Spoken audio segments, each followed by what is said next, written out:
Hello students,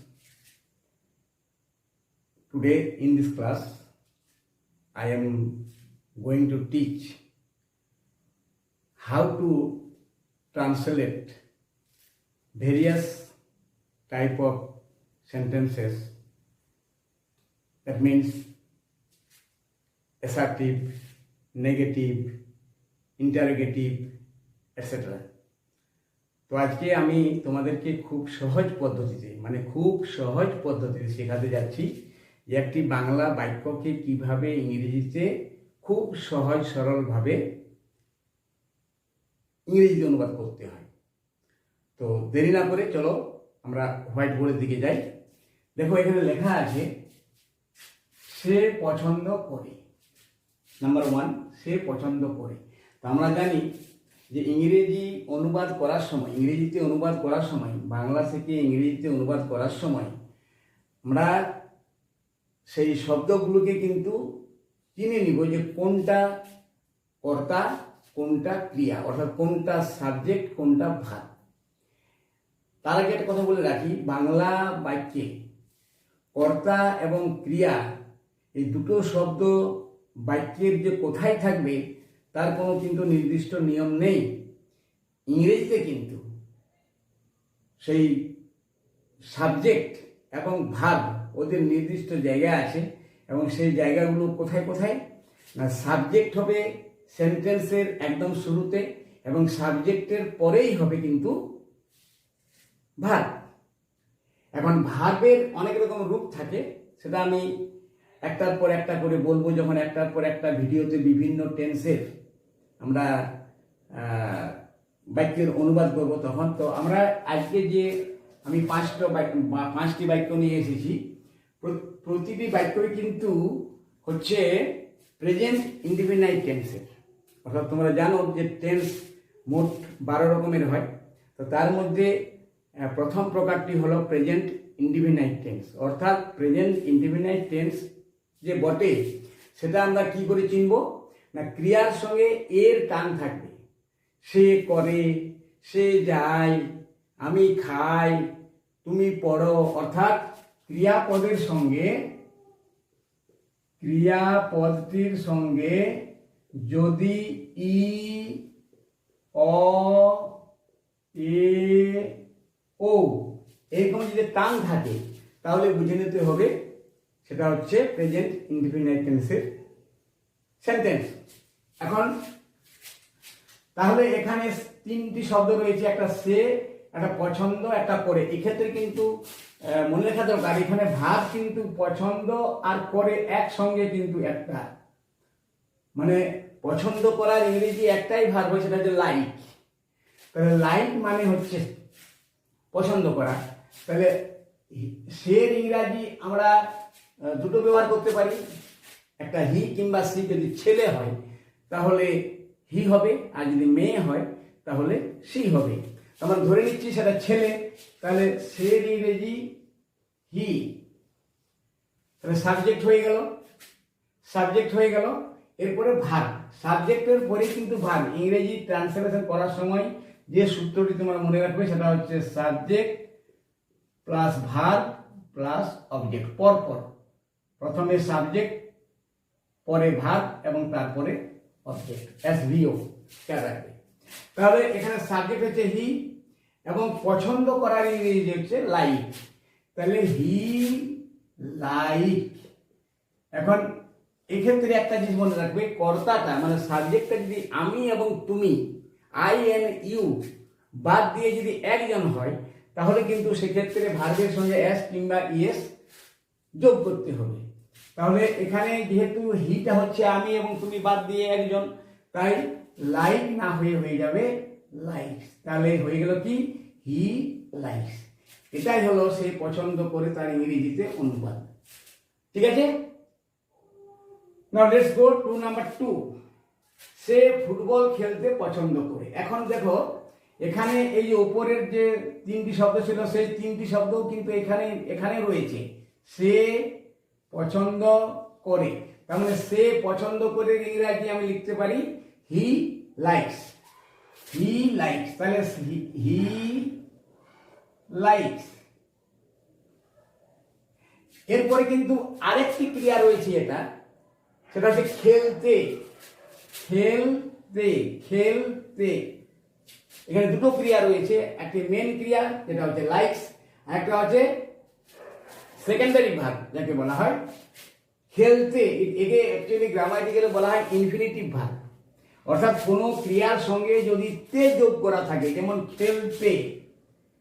খেলতে মানে এখানে অ্যাকচুয়ালি ভার্বটা হচ্ছে খেলা করা, খেলা। এই খেলার সঙ্গে তে যোগ হয়েছে। তো যদি কোনো ক্রিয়ার সঙ্গে তে যোগ করা থাকে, তার মানে তার সেই ভার্বটি, খেলার ইংরেজি প্লে, এখন প্লের আগে টু প্রিপোজিশন যোগ করতে হবে, টু প্লে। খেলতে মানে টু প্লে, খেতে মানে টু ইট, যাওয়া মানে টু গো, কাম মানে আসতে মানে টু কাম। তাহলে কোনো ক্রিয়ার সঙ্গে তে যোগ করলে কিন্তু টু যোগ করতে হয়। তাহলে এখানে হবে হি লাইকস টু প্লে। এরপরে প্রশ্ন হচ্ছে কি খেলতে ভালোবাসে, ফুটবল না ক্রিকেট? এখানে কি উল্লেখ করা আছে? ফুটবল। তাহলে ফুটবলের ইংরেজিতে ফুটবলেই হয়, তাহলে ফুটবলটি লিখে দাও, ফুটবল। তাহলে হয়ে গেল সে ফুটবল খেলতে পছন্দ করে, he likes to play football. Okay, next number 3, সে কি ফুটবল খেলতে পছন্দ করে? এখন দেখো উপরে 2 নম্বরের বাক্যটির সঙ্গে 3 নম্বরের বাক্যটি হুবহু মিল আছে, একটু তফাৎ আছে, সেটি হচ্ছে 2 নম্বর বাক্যের মধ্যে কোনো কি শব্দ ব্যবহার করা ছিল না, এই কিটা কিন্তু নতুন এসেছে, এবং এই কি শব্দটা সংযোজন করার ফলে সেই বাক্যটি কিন্তু হয়ে গেছে প্রশ্নবোধক বাক্য। তার মানে আমরা যদি বলি সে ফুটবল খেলতে পছন্দ করে, মানে অ্যাফার্মেটিভ সেন্টেন্স, হ্যাঁ পছন্দ করে, পছন্দ করে। কিন্তু এখানে বলা হয়েছে সে কি ফুটবল খেলতে পছন্দ করে, অর্থাৎ জিজ্ঞাসা করা হচ্ছে হয় তোমাকে কিংবা আমাকে কিংবা অন্য কাউকে, যে সে কি ফুটবল খেলতে পছন্দ করে। তাহলে নিশ্চয়ই প্রশ্নবোধক, প্রশ্ন চিহ্ন আছে মানে প্রশ্নবোধক। এখন এই ক্ষেত্রে আমরা কি করব? এই ক্ষেত্রে কি করা হয়, আমরা জানি কোনো একটা অ্যাফার্মেটিভ সেন্টেন্সকে যদি ইন্টারোগেটিভ করতে হয় তাহলে অক্সিলারি ভার্বটি ব্যবহার আছে। অক্সিলারি ভার্বটি কিন্তু সাবজেক্টের আগে লিখতে হয়, এটাই নিয়ম।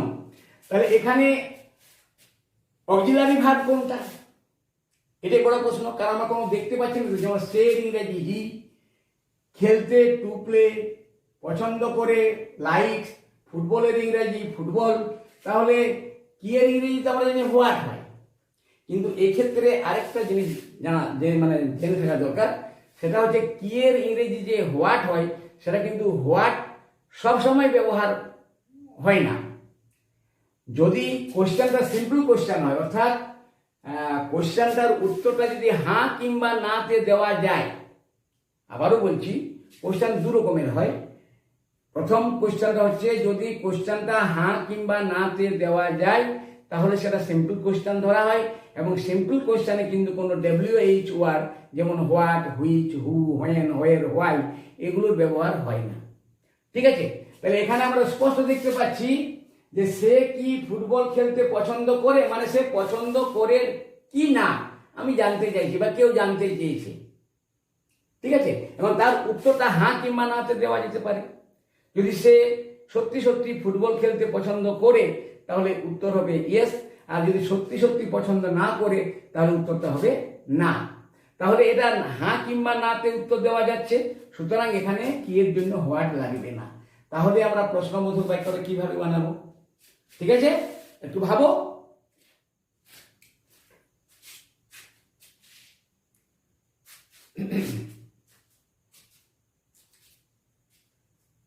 ভাবলে এবার দেখো যে তখন কিন্তু আমাদের একটা সোজা নিয়ম আছে যে বাক্যটিতে অক্সিলারি ভার্বটিকে সাবজেক্টের আগে নিয়ে এসে লিখলেই কিন্তু সেটা প্রশ্নবোধক হয়ে যাবে।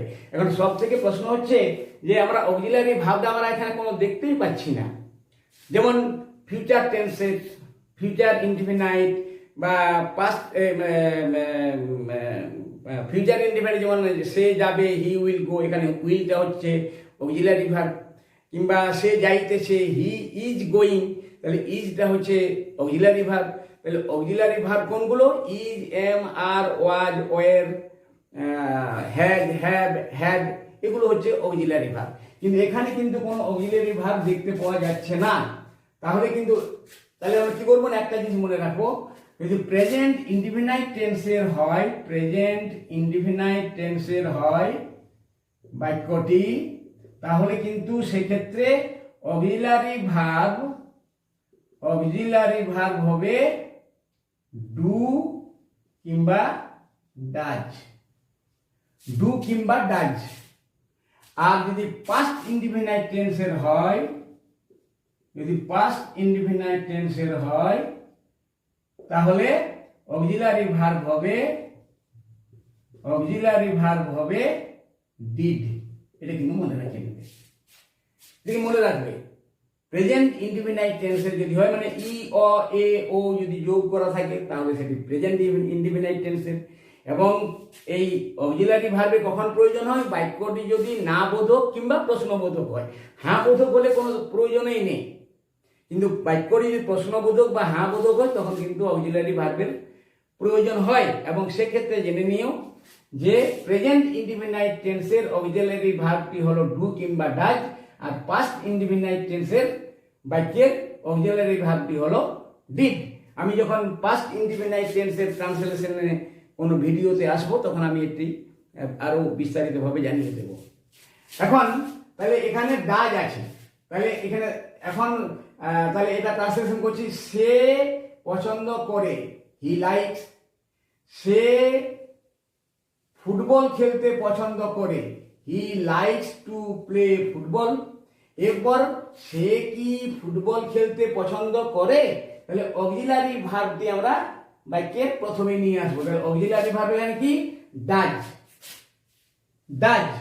তাহলে এখানে ডাজ বসিয়ে দাও, ডাজ হি। এখন এই ক্ষেত্রে একটা জানা দরকার যে ভার্বের সঙ্গে যে থার্ড পারসন সিঙ্গুলার নাম্বারের জন্য এস হয়েছিল, এখানে কিন্তু আবার ওই এই লাইকসটা হবে না, লাইক হয়ে যাবে তখন। কিন্তু like, does he like to play football. এখানে কিন্তু জিজ্ঞাসা, তাহলে এটা হয়ে গেল does he like to play football. সে কি ফুটবল খেলতে পছন্দ করে? আবারও বলছি, এটি এরকম হলো এই জন্য যে এখানে এই প্রশ্নটির উত্তর হ্যাঁ কিংবা নাতে দেওয়া যাচ্ছে, এবং সেটি যদি হয় তাহলে অক্সিলারি ভার্বটিকে সাবজেক্টের আগে লিখলেই প্রশ্নবোধক বাক্য হয়ে যায়। ওকে, নাও এরপর দেখো, সে ফুটবল খেলতে পছন্দ করে না। এটি কিন্তু কেমন ধরনের বাক্য? না, যদি কোনো বাক্যে না, নয় ইত্যাদি শব্দ দেওয়া থাকে, তাহলে সেটি হবে না বোধক। তাহলে এখানে নাটা বানিয়ে দিয়েছে বাক্যটিকে না বোধক। এবং না বোধকের ক্ষেত্রেও আমি এখনই বললাম যে প্রেজেন্ট ইনডিফিনাইট টেন্সে যদি না বোধক বা প্রশ্নবোধক হয়, তাহলে অক্সিলারি ভার্বের প্রয়োজন হয় এবং সেটিকে বাক্যের প্রথমেই লিখতে হয়। তাহলে আমরা এই does he like to play football, এটা ছিল তো প্রশ্নবোধকের। এখন না বোধকের কিন্তু এই ডাজটা কিন্তু আগে লিখতে পাবে না। ডাজটার যে কোনো অক্সিলারি ভার্বের যে সঠিক জায়গা, সেটা হচ্ছে সাবজেক্ট এবং ভার্বের মাঝে। আবার বলছি, auxiliary verb is used always in between subject and verb. তো তাই এখানে ওই কি হবে, এখানে সে, হি, আর পছন্দ করে লাইক। এখানে কি হলো, হি লাইক, এখানে এস হবে, কিন্তু এসটা আবার ওই যখন আমরা ডাজ ব্যবহার করব তখন ওই এসটা এখানে চলে আসবে। তাহলে হি ডাজ। আর এই নাইট জন্য কিন্তু নট হবে, না লেখা থাকলে নট হবে। তাহলে হি ডাজ নট লাইক। হয়ে গেল মূল যে অংশটা, সেটা কিন্তু ট্রান্সলেশন হয়ে গেল। সে পছন্দ করে না, হি ডাজ নট লাইক। আবারও বলছি, যদি প্রশ্নটি প্রশ্নবোধক এবং না বোধকের হয়, তাহলে অক্সিলারি ভার্বের প্রয়োজন হয়। প্রশ্নবোধক বাক্যের ক্ষেত্রে অক্সিলারি ভার্বটি সাবজেক্টের আগে লিখতে হয়। আর যদি না বোধক হয় তাহলে অক্সিলারি ভার্বটি সাবজেক্টের পরে লিখে নট লিখতে হয়। তাহলে he does not like to play football. Football, say football খেলতে পছন্দ করে না। আশা করি বুঝতে পারছো। এরপর চলে আসি লাস্টেরটি, সে কি ফুটবল খেলতে পছন্দ করে না? চেষ্টা করে দেখো, তোমরা বলতে পারবে যে এটি কি প্রকারের বাক্য। না, এই বাক্যটি একদিকে যেমন প্রশ্ন চিহ্ন আছে, মানে প্রশ্নবোধক, অবশ্যই প্রশ্নবোধক বাক্য বটে, আবার অন্যদিকে কিন্তু না লেখা আছে, তাহলে না বোধকও বটে। তাহলে এই বাক্যটি দুই রকমের মিশ্রণ বটে, প্রশ্নবোধকও বটে এবং না বোধকও বটে। এইরকম ক্ষেত্রে কি করতে হবে না, প্রথমে তুমি না বোধক করে নাও। প্রথমে তুমি না বোধক করে, মনে করো কিটা ঢেকে দাও। তাহলে কিটা ঢেকে দিলে কি হচ্ছে, সে ফুটবল খেলতে পছন্দ করে না, অ্যাফার্মেটিভ হয়ে গেল। সে ফুটবল খেলতে পছন্দ করে না, যেটি এই 4 নম্বরে লেখা আছে, সে ফুটবল খেলতে পছন্দ করে না। তাহলে এখানে যেটা আমরা লিখেছি সেটাই এখানে লিখে দিচ্ছি, he does not like to play football. এটা হ্যাঁ বোধক হলো, অ্যাফার্মেটিভ হলো। এরপর আমরা অ্যাফার্মেটিভকে ইন্টারোগেটিভ করতে গেলে কি করতে হবে, মনে আছে তো? অ্যাফার্মেটিভকে ইন্টারোগেটিভ করতে গেলে অক্সিলারি ভার্বটি সাবজেক্টের আগে লিখতে হয়। তাহলে এখানে অক্সিলারি ভার্বটি হচ্ছে ডাজ, ডাজ থেকে আগে লিখে দাও, হিটাকে পরে লেখো, হয়ে যাবে এটির ট্রান্সলেশন। তাহলে এটি হবে ডাজ হি নট। এখানে একটা কথা বলে রাখি, এই ডাজের পরে নটটুকু তুমি লিখতে পারো, দুই রকমই হবে, ডাজ হি নট কিংবা ডাজ নট হি। ও ডাজ নট হিটাই বেশি অ্যাপ্রোপ্রিয়েট বোঝাচ্ছে। তাহলে ডাজ নট হি লেখা হয়ে গেল। এবারে যা আছে তাই, does not he like to play football, হয়ে গেল। তাহলে এইভাবে তোমরা যে কোনো প্রকারের বাক্যকে তোমরা ইংরেজিতে অনুবাদ করতে পারবে আশা করছি। তো লার্নার্স, এই ছিল আজকের ভিডিও। আশা করি আমি যথাযথ চেষ্টা করছি তোমাদেরকে বোঝানোর জন্য, এবং তোমাদের যদি এই ভিডিওটি ভালো লাগে, আমি শেষে একটা অনুরোধ করছি, I request you to like this video and share it, and if you are very interested to watch more videos like this from me, then please subscribe my channel. Okay, সুস্থ থেকো, ভালো থেকো, থ্যাংক ইউ।